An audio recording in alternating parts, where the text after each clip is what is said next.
Good afternoon and welcome to this 1-hour masterclass from manager to leader. My name is Raksha Dayanani and I'm here to welcome you on behalf of HOSCO and EHL Hospitality Business School. Today's masterclass will be called From Manager to Leader, Building Skills and Gaining Support for Career Advancement in Hospitality. And HOSCO welcomes you. We are a professional network specially designed for the hospitality industry. It started up in 2011 to empower the industry by uniting all of its professionals, educational centers, and employers in one global network. And on HOSCO, you can connect, find, or provide job opportunities, career advice, and you can access courses to skill and reskill. We currently have over 1.6 million students and professionals. We have more than 400 hospitality schools and more than 1,000 world-class companies around the globe. So today, what will we be talking about? As the hospitality industry becomes more competitive, advancing your career is not just about management skills anymore. This 1-hour free masterclass led by EHL Hospitality Business School will give you essential insights and strategies to transform your career from management to impactful leadership in hospitality. What will you learn? Here's our 3 key takeaways. You'll understand what it truly takes to be an effective leader. You'll discover the difference between skills required to rise within an organization and those required to succeed as a leader. Next, you'll master the art of networking. You'll get expert tips on how to build and leverage connections to open doors, expand your influence, and accelerate career growth. And last but not least, you'll enhance your emotional intelligence. You'll learn reliable methods to develop self-awareness and empathy, which separates good leaders from great ones. I'm sure you're curious about our speakers, and we have 2 very influential and very experienced people with us today. First one is Dr. Sébastien Fernandez, Associate Professor of Organizational Behavior at EHL Hospitality Business School. Sébastien is a distinguished expert in organizational psychology and human behavior, and he is dedicated to helping future leaders thrive in the dynamic world of hospitality. He has a PhD in differential psychology from the University of Geneva, and he has been with EHL since 2011, teaching courses that delve into human behavior, people analytics, and performance optimization. Sébastien, would you like to say a few words to the audience?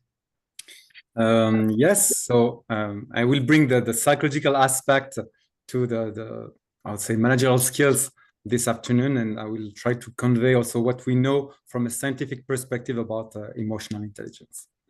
Thank you. Fabulous. Thank you so much.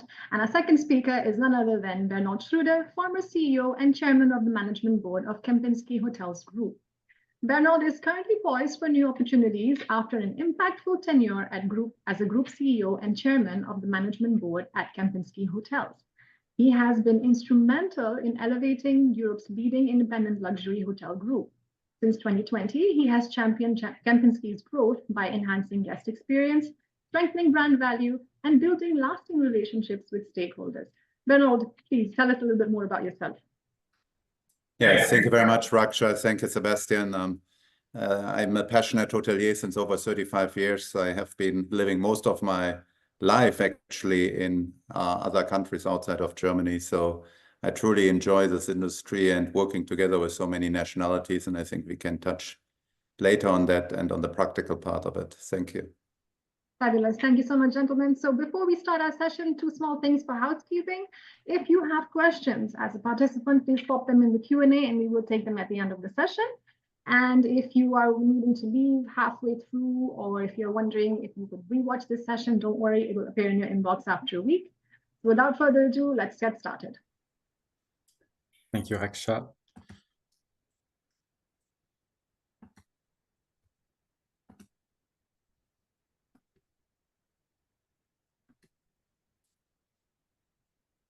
Okay, so we are going to proceed in that way. So I will lead the PowerPoint presentation, but we would like it to be as interactive as possible. So I'm not going to speak for minutes or neither on the other side, but we would like to have an exchange. So this is a plan, or this is the outline of this session. So in the title we have From Manager to Leader. So maybe it could be also good to define how they are different from each other. We will also discuss about leadership emergence and leadership effectiveness. Even if we tend to associate the two, there are some striking differences. We will also discuss about the types of skills that are required across one's career. And we'll discuss more in depth about what are human skills and what's the connection with emotional intelligence before discussing about how we can acquire the right skills. Okay, so some cautionary notes. I'm not sure it's the right way to phrase it, but we just wanted to also highlight some differences between Bernold's approach and my approach, also to explain our background, even if Raksha introduced us already very well.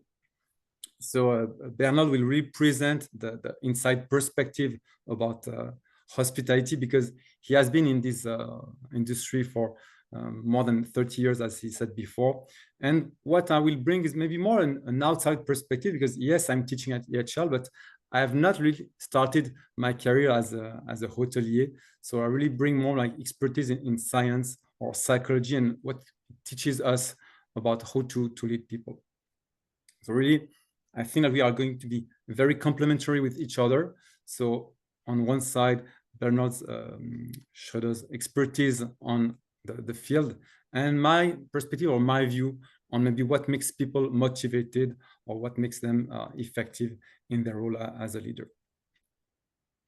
And on my side, what I would like to bring, and that's something I really try to convey every time I'm teaching in class, is this necessity to really look at what we call meta-analysis. So I don't know if all of you are familiar, but scientists, scholars really take it seriously, that not to extract data from one study and to make any overgeneralization, but usually they try to make recommendations for practice based on meta-analysis. And a meta-analysis is kind of a study that summarizes all the studies that have been published on one specific topic. And that's very important to consider that, okay, most of what I'm going to bring this afternoon comes also from these academic studies that were built from meta-analysis.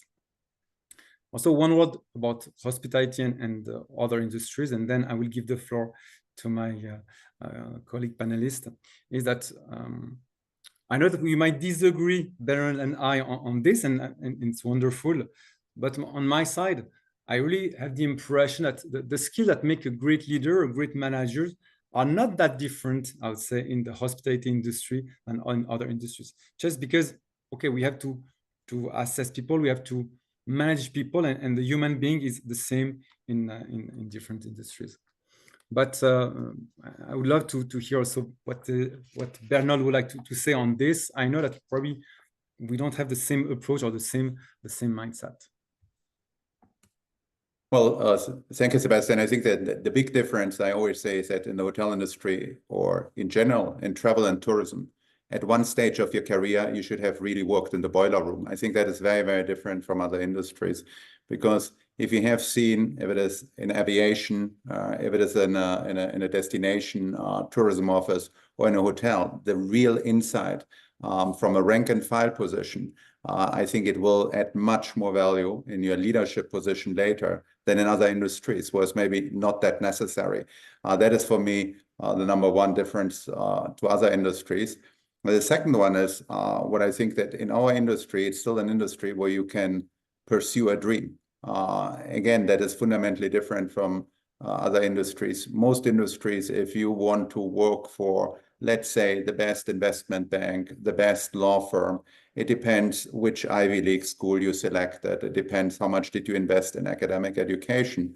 In our industry, you can still work for the very best, if it is hotels, if it is airline companies, with a very limited academic background in the early years, which of course we come later to it, which you have to strengthen over the years. That's essential. But you get this entry opportunity, which you wouldn't have in other industries.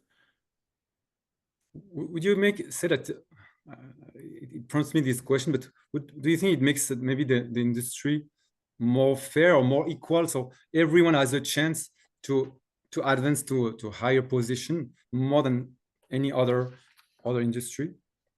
Yes, absolutely. I always compare it with sport. I think it's a very fair industry, because in this industry, traditionally, in most cases, most operations I saw, the best players are on the pitch. And it's not about their background. It is that they deliver good results. They are scoring the goals. They are making the points. and you will be not able to run an operation in a hotel if you don't have the best players on the pitch. So that is a way how most probably you can separate from other industries. For quite a long time, you would be actually protected by your entry level, and the degree you had, the master degree you had. In our industry, it's very important to do this. But again, I talk here about the entry level, because you have to start as a manager, or to get it to a manager level, first of all. And that is something what in the hotel industry is so difficult sometimes to explain to younger students or colleagues, because they get carried away by perhaps the titles. But it might be better to first have a little bit more traditional assignment in the industry, which then helps them to really fast track the career in the future. Mm-hmm. Yes. So it seems really like an exciting industry, and the industry struggles to attract, I would say, enough employees right now. What would you, if you had another element of recommendation, why should I would say young people enter in the hotel industry? What would that be?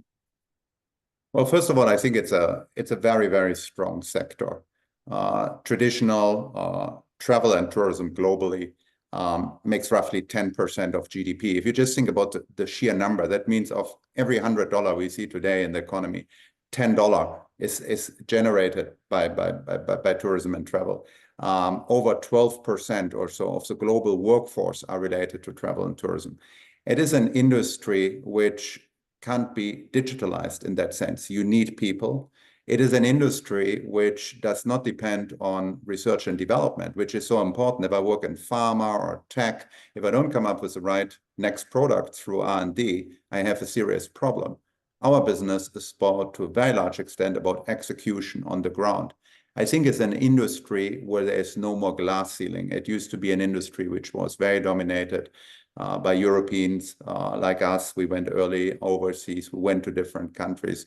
Today, we have 150, 160 nationalities which are very active in the industry. We have general manager from all backgrounds, male, female, young, old. So the industry has changed. So I think that the fundamentals are there. We have two very strong markets which will for years dominate travel globally, with China and India. You have 2.8 billion people together, very strong middle classes which want to travel, which also spend substantially, which are not that price sensitive.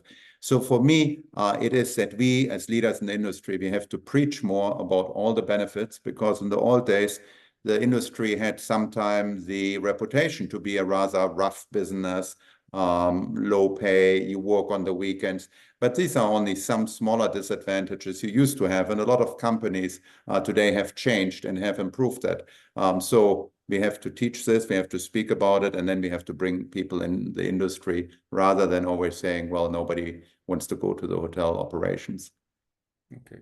So you would say that it's the low salary, the difficult condition is maybe a misconception that people have about this? I think it's definitely a misconception. I think there's great employers today out there. And, in our industry, we talk today not anymore about human resources. We talk about human capital. We talk not anymore about staff, but we talk about internal customers when we talk about employees. So I think a lot of companies have drastically changed its hotel chains, but also a lot of independent hotels, which are really leading as examples there. Okay, yes, thank you very much. Okay, so I'm just going to reshare my screen.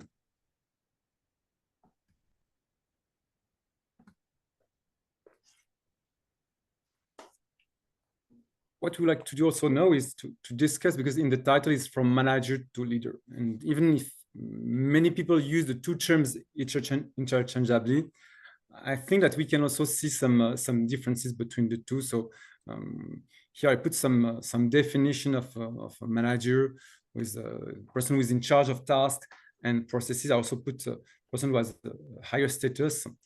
And I think that it doesn't really bring this notion of necessarily leading people that a real leader has. here I put some, so I don't know if you are familiar with this quite old approach of what we call the sources of power. So where do leaders derive their sources of power? And for me, a manager has, by necessity, or I would say as a package, legitimate, reward, and coercive power. What does it mean? That the manager has the legitimacy because he has this formal title in the company, and because this person has also resources and also can give additional resources or remove resources. We can think about maybe higher pay or maybe better working conditions. So this also type of person has reward and coercive power. Reward meaning, okay, you can motivate through giving more, and coercive means that you can motivate by, okay, removing some benefits. But okay, managing people or managing processes is not exactly the same as being a leader. And for me, and I'm quite sure that many people would agree on this definition, is not just being in charge. It's really about making people motivated, really inspiring people, and to go in a direction which is, I would say, a vision. It's not just doing tasks. It's really about, okay, performing something of higher value. And when we look at the taxonomy of the sources of power, I would say that for me, a leader needs to have, let's say, either one or two types of power, no, two types of influences. Is the expert power. So he or she needs to be perceived as extremely knowledgeable, competent, and needs to inspire through, I would say, expertise. But it's also important that this person is, I would say, or has referent power. So the capacity to inspire by being, I would say, nice, kind, compassionate, I would say, someone that we really value. And that's something which is important to be a true leader, in my opinion. So Bernold, on your side, I don't know how you relate to this difference, and maybe what are your takeaway? What would be your tips to fast track, I would say, any career in the hospitality industry? Well, I think that, first of all, you must have real deep passion in our industry. I think that in other industries, you get through with less passion. In our industry, passion makes you resilient, and you have to be resilient to a certain extent. You constantly deal with stakeholders, with co-workers, with customers, with hotel owners, with business partners. You have an operation, when we speak about of hotels, of 365 days. And we can always say, well, it's a job which doesn't require so many hours and so many efforts, but end of the day, it does. It got better than in the old days. But if you have this passion, this real deep passion for the industry, you will not feel any discomfort. So that's, for me, number one, what you must have if you want to progress in the career. Number two is you must have a great plan. And I think that very often when I speak to younger leaders, they want to grow, but they don't have the plan. And one of the reasons why they don't have the plan is they are scared. They see it as a risk if the plan is not fulfilled. I slightly disagree. I think you must have a plan. You must say in the way of, I go north, I want to drive to Stockholm, or I go south, I want to drive to Rome. You must at least have a direction. Where do you want to go? Do you want to be more on a property side? Do you want to be more on a corporate side? In which department do I want to be? Do I live more in Europe, or do I want to go overseas? If you were 20 years in Asia, you most probably will not work in the United States. If you were mainly in the US, you will not work in Asia. Along that lines, right? There's a lot of flexibility, but this, I think, must be the basic. Then for me, it's very important if I speak to people and ask them about that after this two key question, right? There's a passion there and there's a plan there. It's always, are you a lifelong learner?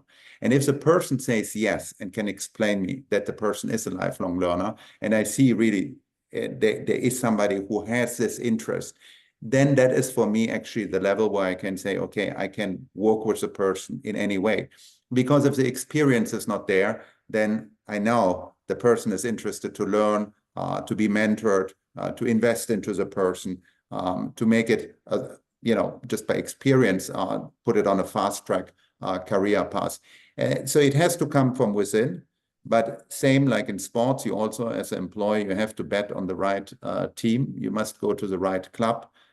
It's not necessarily the football club which pays you the most money for it, right? It is a club where you have a coach who will mentor you, who will improve you, where you have really time to play, so that you also get recognized. And then after it, you can decide where you go. But don't make the first move and say that's the best employer. And it's like dating. It's like in a partnership, in a relationship. I see a lot of compromise interviews that people sometimes, they want to go to the next level. They take the next job. But did you really think about the organization? Did the organization just hire you or selected you? Or is it sometimes you hear we found somebody? But if they should select you, and you should select your employer. I think that is what is most important ingredients for fast tracking and to build a career quickly, and the rest will fall in place. That's extremely interesting, because when you talk about passion and about plan, it makes me just think about also the basic elements that I give to the students in the classroom, such as intrinsic motivation is way more effective than extrinsic motivation. So intrinsic is when you do something because you have a pleasure in doing the task, whereas extrinsic motivation is, okay, you do this because, okay, to earn a better salary or to get a promotion. And usually it makes people feel miserable because they don't feel autonomous of their choices. And in the end, they are even less effective because they don't go the extra mile to go beyond the reward that they can have. And the plan makes me think also about goal setting. So the goals that are specific and measurable makes usually people go much further. Thank you very much. And if I may add, you also have to speak about your goals. Speak about your goals with trusted person. You might not reach your goal 100%. That's totally okay. But speak about it with trusted person, so you have others who help you to keep you on track. Yes, and for you, so it makes you more committed, because it's not just in your mind. I think, oh, I want to go there, but you force yourself to have the possibility to reach your end goal. Right. Okay, so we also would like to discuss about a notion which is leadership. And here I would like to bring, I would say, two concepts that are connected, and very often we think that they are the same, when in fact they are different. So what's the difference? So scholars or academics have discussed a lot about leadership emergence. So the people that are more likely to emerge as leaders, so they talk a lot in a meeting, or they seem to be confident. So we really think that they are leader-like. But scientists also try to separate this from leadership effectiveness. And it's not because someone seems to be a good leader, say in terms of necessarily would be a good leader measured by the results or by the team engagement or team satisfaction. Of course, lots of studies that try to analyze what predicts one or the other. But what is extremely interesting is that confidence is maybe one of the, maybe not the only one, but one of the strongest predictor of leadership emergence. So the more someone, I would say, is confident, sociable, friendly, talkative, etc., so the more they are perceived as leader-like. So in terms of personality traits, we often talk that people that are extroverted are more likely to end up in leadership position, and they also tend to be more likely to, I would say, be effective leaders. But there are also quite many studies that have shown that there could be a drawback to be too confident. So it's good to be confident to a certain extent, but many studies have shown that leaders or people that are perceived as too confident might sometimes not be the best leaders, just because they put too much the spotlight then on themselves, and they don't trust enough their team to give some examples. And I think it's important to keep in mind that confidence is great to a certain extent, but there is also a too much of a good thing phenomenon. I don't know if on your side, Bernold, so what are the biggest mistakes that you have seen in aspiring leaders over your career? Well, I start here perhaps with what you just said, too confident. I think that is sometimes the biggest risk. And that is, for me, it's quite specific in the hotel industry. It got much better. We always speak, when we speak here about hotels, we speak very often about 5-star luxury hotels.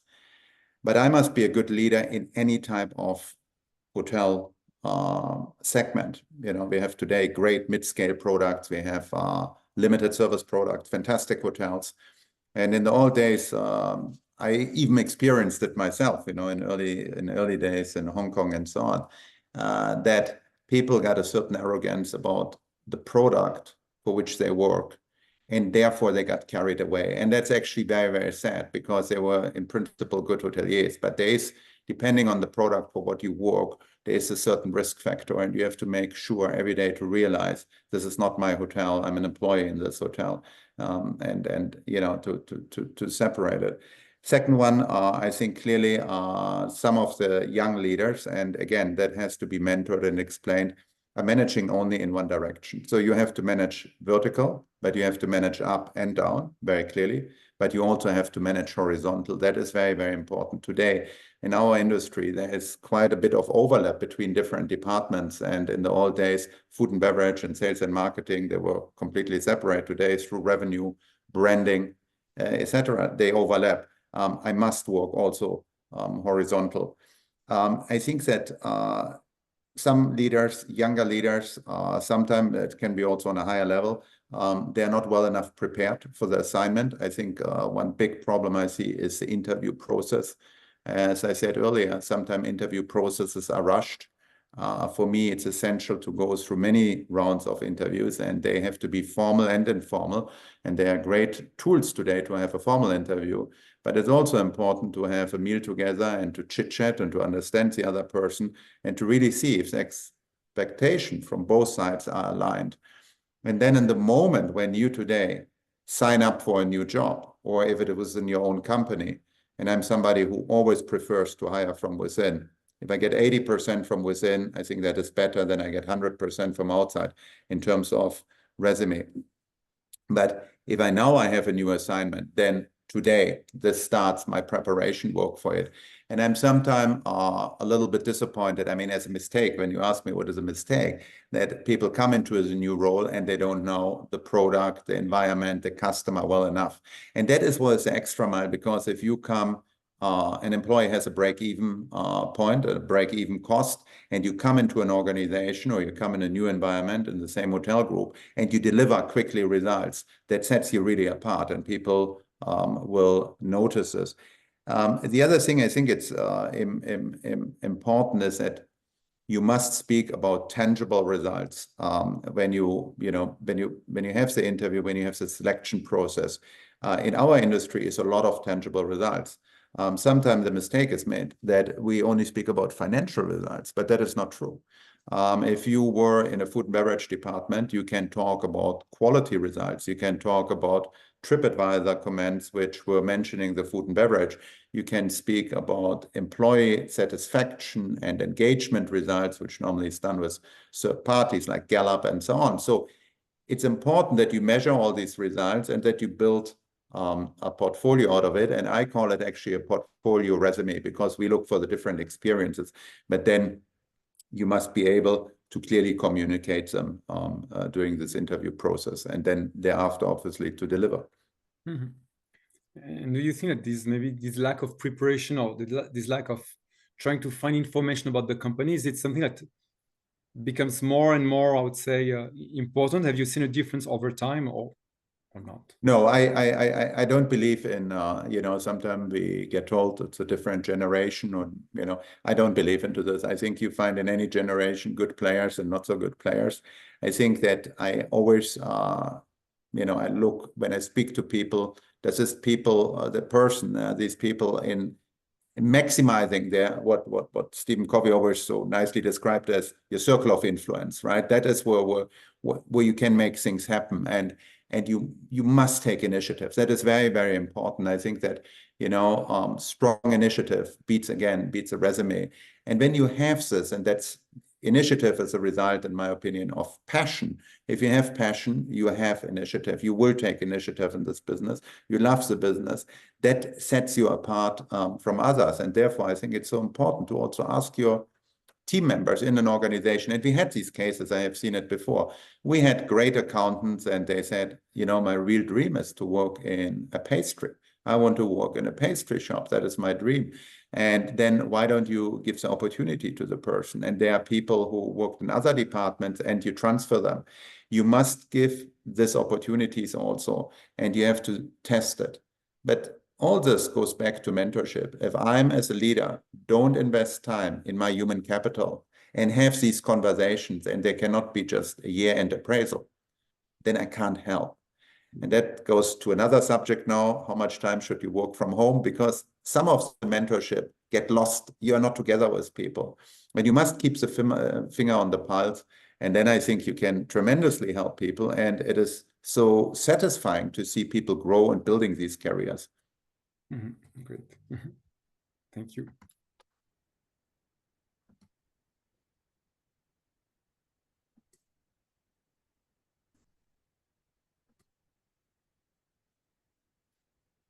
Now what we would like to do is also to discuss a bit about the types of skills that are needed across the career. So I'm here bringing a reference which is quite old, but I feel it's still relevant nowadays. Is okay, grouping together the different types of skills, technical, human skills, and conceptual skills. I think that technical skills are quite clear by themselves. So technical skills could be about service, about say cooking skills, about bartender, etc. Of course, the technical skills are the ones that are really the most important at the start of a career in operations.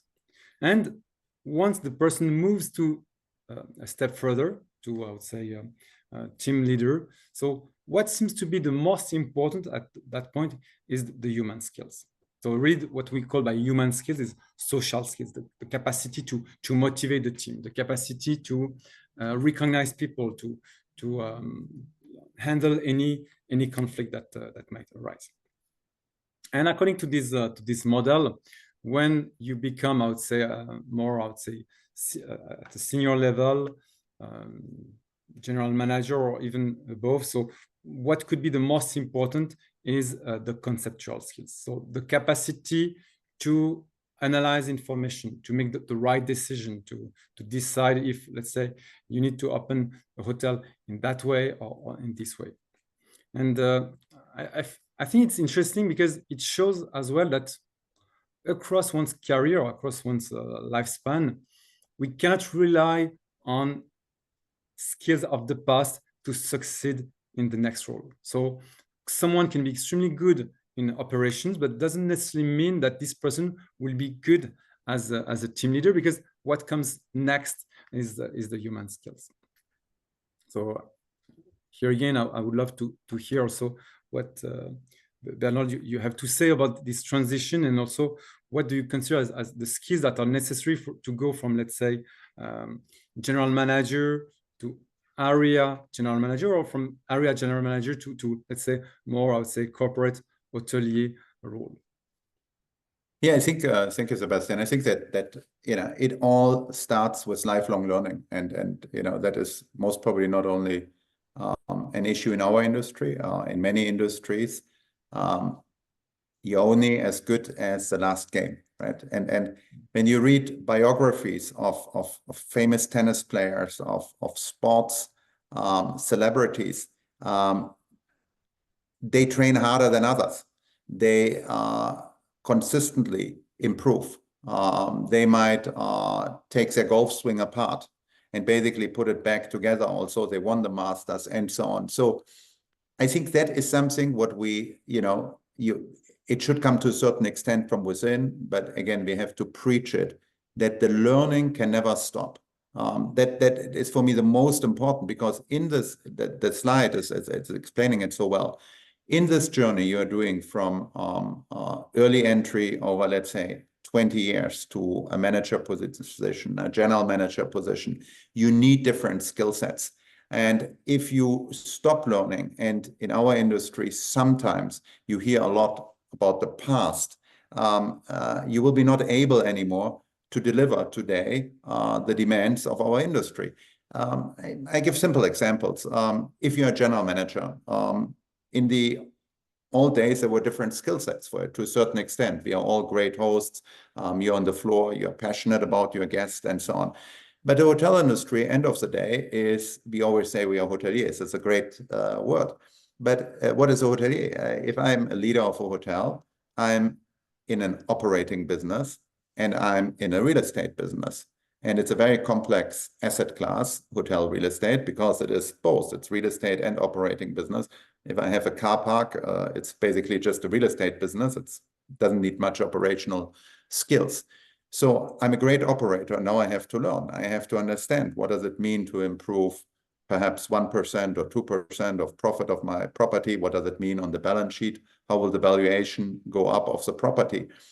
So I see, I would say it's a mixed bag. I see 50-50. There are some employees who wait and say, well, can you please send me to a training? I see others who say, well, I pick it up and I go to an online course, which I love. Online courses is great training because you really have full transparency.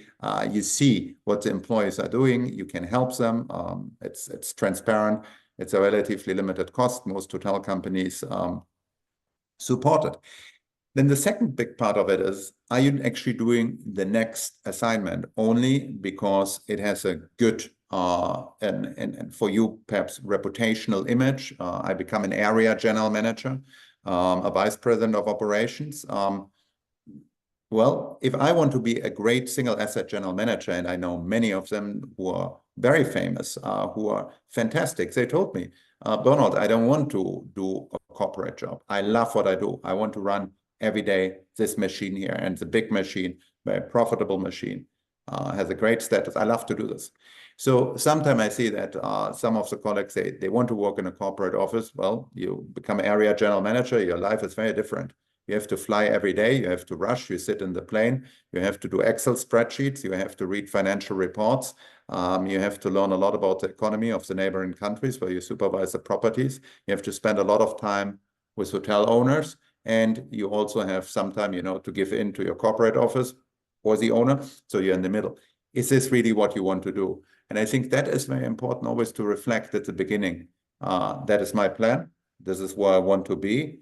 And if I want to be there, I want to go from here to here, then I must get this skill set. And I think we always say that for line employees or management, we say in our industry, we should roughly look for 150 to 200 hours of training as a major luxury player. Well, if you do this formally, then also do this for you informally and say at the beginning of the year, next year, for, further learning, I do this and this, and be preventive about it. Mm-hmm. And regarding this distinction between human skills and conceptual skills, will you say that the big jump is done between general manager and area general manager, where really it's area general manager that you feel that the conceptual skills are the most important? I think this is most probably in our industry. It's a big step because you need a helicopter view. You have multiple properties to oversee. Your business model is very, very different than when you're in your property. But it could be also for a director of sales who suddenly gets regional responsibility, or director of human resources. And in this moment, what kicks in most probably even more is your soft skills, right? So it's all about communication. That's a glue what keeps everything together. Because on a property level, I have a little bit more control. But if I work with so many different stakeholders, then I need very different soft skills. Okay, that's good. So you also introduced the next topic, because we are going to discuss about intelligence and the emotional intelligence and different types of social skills.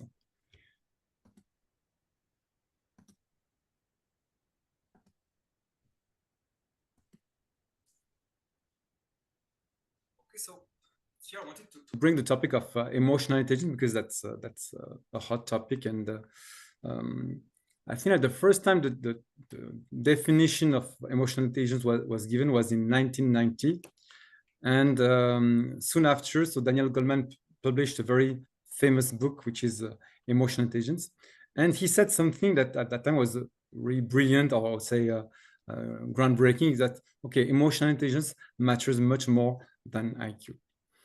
And what I wanted also to bring, that there is a lot of controversy surrounding this statement, and for other very famous scholars trying to say that, in fact, emotional intelligence is way overrated, and that cognitive ability might matter much more than emotional intelligence. And I think it's always disturbing to see these two opposite perspectives. So maybe I would like to bring a bit more flesh and information about this. I think that first we should make a distinction between human skills or social skills and emotional intelligence. Of course, very often we use them a bit interchangeably, but I think that what Daniel Goleman said in 1995 was really that he was not really talking about emotional intelligence. He was really talking about human skills. And for this, I think that no one goes against these assertions. When we look at human skills, I don't think there is really a full taxonomy or a consensus surrounding these human skills. I just put some of them, like the capacity to communicate, or the capacity, for me, it's one of the most important, but the capacity to recognize people, to make them feel valued, self-awareness, to be an authentic leader, or also social astuteness, which is the capacity to recognize others. And these elements are really important, because when leaders don't possess these competencies, it's what make their teams feel, I would say, dissatisfied, less engaged, and will deliver lower results in operations. But when we look at emotional intelligence and how it's defined, so if I want to bring a very academic definition, is the capacity to perceive, understand, control, and use emotions, which is, I would say, you can measure it in different ways, either with tests like a bit IQ tests with correct or wrong answers, but you have also other tests which looks more like a personality test, and it measures several characteristics such as self-efficacy or optimism, to name a few. And in fact, when emotional intelligence is measured in that way, yes, it predicts performance as a leader, but not necessarily better than, I would say, cognitive ability, because cognitive ability is also the capacity just to understand what happens, to solve problems. And in hospitality, you have every day new problems occurring, and that skill is important.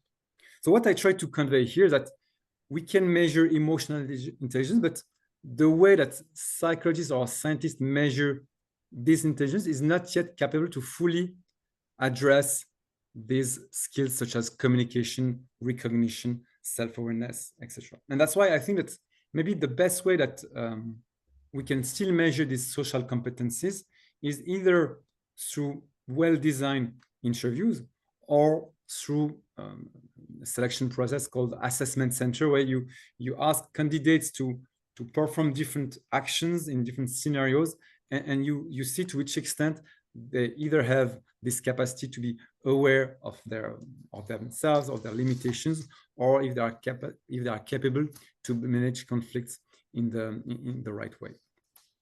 So I think that in the end, when we look at emotional intelligence divided in the two parts, it makes sense why sometimes we see, oh, EQ is more important than IQ, or okay, IQ is more important than EQ. And I think that maybe we should get rid of EQ, IQ, but we should just talk about human skills or social skills, which are extremely important. So on your side, Bernold, so what are the social competencies that you think, if we go deeper, what are really the competencies that are most important in your opinion in the hospitality? Well, I think, aside what I mentioned. Well, I think look forward to hear from the audience. We have questions in a moment, right? So what they think, and I would assume that a lot of people think that emotional intelligence cannot be learned, but I think social skills can be soft skills, or social skills can be learned.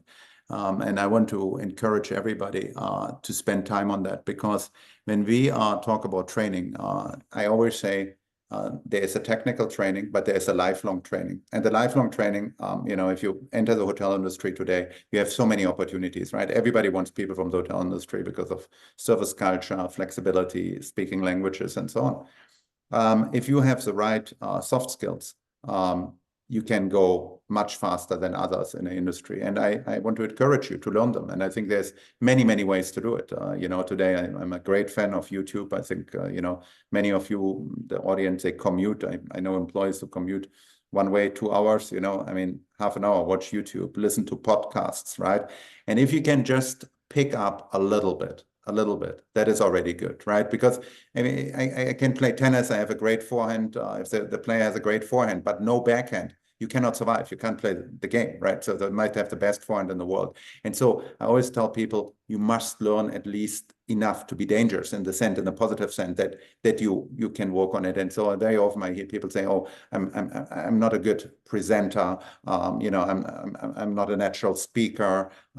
Well, jump in the cold water, do some training with it.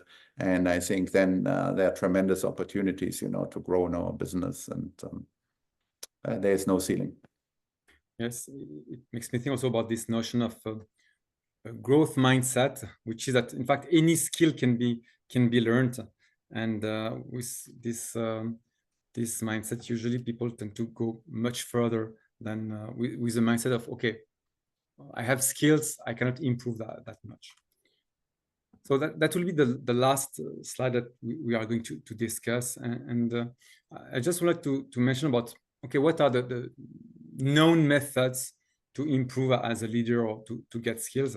That's something you have already mentioned. I would say they're not about experience. And I think that, and there are many studies that have shown that it's not because you have many years of experience that it makes you better in a role. That's kind of a misleading assumption. Unless you use what we call deliberate practice, where you maybe get feedback on what you are doing, or you reflect on what to do next, and you set goals. So there is Ericsson that had maybe famously said that we need 10,000 hours. Then he said it's not just 10,000 hours of practice, but it's really about, okay, 10,000 hours of practicing, getting feedback, and then, okay, having the opportunity to set new goals and to improve. Among the other techniques that are quite well known is what we call the behavioral modeling training, which is when you have a training, it's not just about hearing someone saying what to do, but you have to force yourself to, as you said, jump in the water, and then having practice and having feedback and having the capacity to improve. Among the other methods that work very well is executive coaching, mentoring. So it's the difference is executive coaching is more about getting specific advice for, I would say, day-to-day problems, whereas mentoring is more like having a senior manager giving advice for the younger manager. And many studies or many meta-analyses have shown that the benefits are not just for the mentee, but as well for the mentor. And as you mentioned already, this notion of lifelong learning, and it's not just formal learning. It's you need to put yourself in the mindset of, okay, what can I learn next? What are my goals, etc. Do you see any other topics or any other, I would say, types of training that you really love about? You mentioned YouTube. No, I think we should hand over to Raksha for some questions, but I would disagree with Ericsson. I mean, if you have to learn 10,000 hours, your life is gone. And I think it's,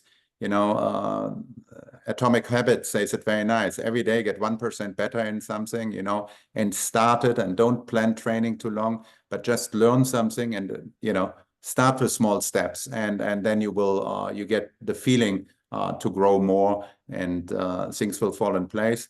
And look for good mentors, look for people who have an interest to spend time with you, to bring you, to help you to go to the next level. Mm-hmm.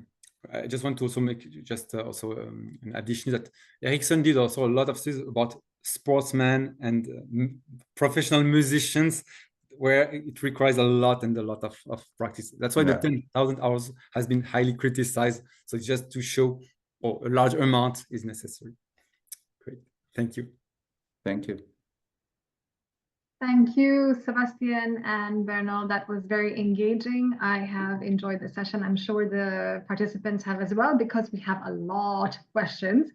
So let's try to answer as many as we can. I've outlined a couple that are really relevant to the last bit that you spoke about. So let's start with Bernold. Someone has a question starting with, changing jobs usually means starting fresh and regarding climbing up the ladder again. What advice would you give to a manager to keep his position, at least to some degree, without starting from scratch when taking on a new job with a different company? Well, I think that, again, think about it, as I said earlier, that you select the right company. There's no pressure to go to a new company except something went tremendously wrong. Research this company, know the company, and it's like a partnership. You must like each other. There must be a certain love for each other, and see, are these opportunities over the next, let's say, 2 to 3 years, which will help me to fast track, because is it the right country where you can go? Can you be after 1 year promoted? Can you work in perhaps in a slightly different assignment? This are open questions in the interview process. And then from the day when you signed your contract, and even before the interview process, the new job starts. Prepare. So where you set the real difference when you come in, and the employee break-even point of what you bring in knowledge and work against the cost comes early. That is when an organization speaks about you and says, she or he is, wow, great hire. Fabulous. Thank you so much for that. Another question. I am entering hospitality from a less conventional route with many transferable skills from different industries. My question is about opportunities for people like me with a less traditional CV. What advice would you give us to maximize our chances to be given managerial and leadership opportunities? That's questions for Sébastien or me? I don't know. It doesn't. They haven't specified, so whoever wants to take it. Maybe Bernold, I think you would be more. Okay, well, first of all, I'm very happy that I see people coming into the industry. We need people in the industry from the outside, but again, you must do most probably a little bit of prep work. I would actually ask, can I do something like a management program for 8 weeks or 12 weeks in the boiler room, understand the basics of the hotel, and try to convince people what are the skills. And as I said earlier, explain your resume like a balanced scorecard where you have tangible results. What did you do in the other organization? Because the recruiter in the hospitality industry might be not able directly to relate, but if you have tangible results about customer, about human resources, about finance from another industry, and then say, look, can I apply this here in this industry? And if you have this deep passion for the industry, and which I also mentioned earlier, then I think people will recognize you. I think it's a fantastic thing, to join our industry, because we learned a lot from people who came from outside the industry. Revenue management, for example, technology. A lot of people came from outside the industry, and they opened our eyes, and they were, in a positive sense, also disruptors. I mean this as a compliment. Fabulous.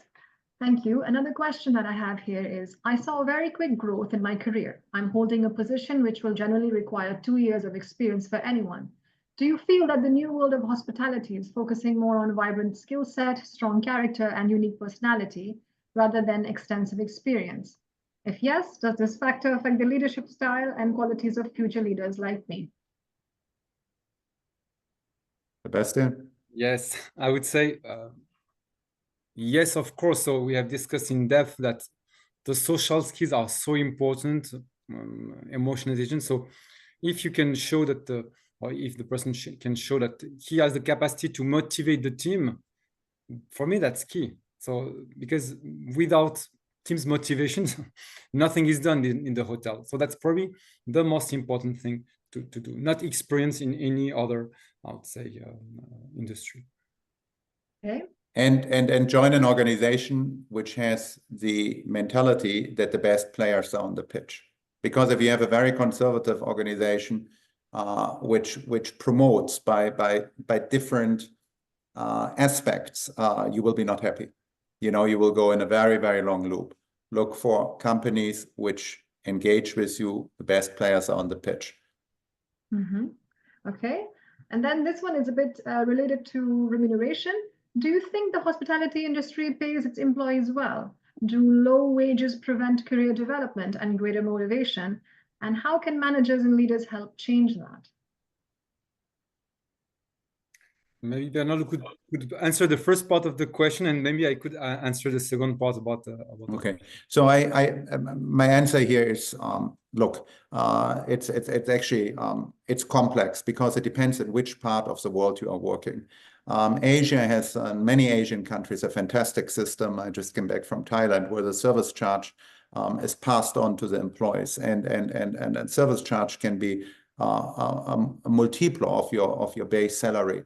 It's a fantastic program to basically keep employees engaged and long-term in the organization. In general, I don't see any more such huge pay gaps like it was in the old days. So I think select the right organization. There are organizations which have great benefits in education, in relocation, in flexibility on work hours, and so on. But also, when you have selected this company, you have to deliver. That I think is very, very important because this is an industry you can't hide. You can't hide. In other industries, you can hide. Here, there's a lot of transparency in the industry, and you have to be very clear about it. But I always warn people just for a little bit more compensation to change jobs might be not right. Rather speak first to your leadership, explain your situation, and see how they react. Fabulous. And I think this will probably be maybe the last one or one before the last one because we're tight on time, but it's a very important question. And the only thing that cannot be assessed before starting a job is the actual culture and behavior between team members and management of the company. You can look up the company, the location, but you can never expect what the work environment is like. Do you have any advice on preparing for that?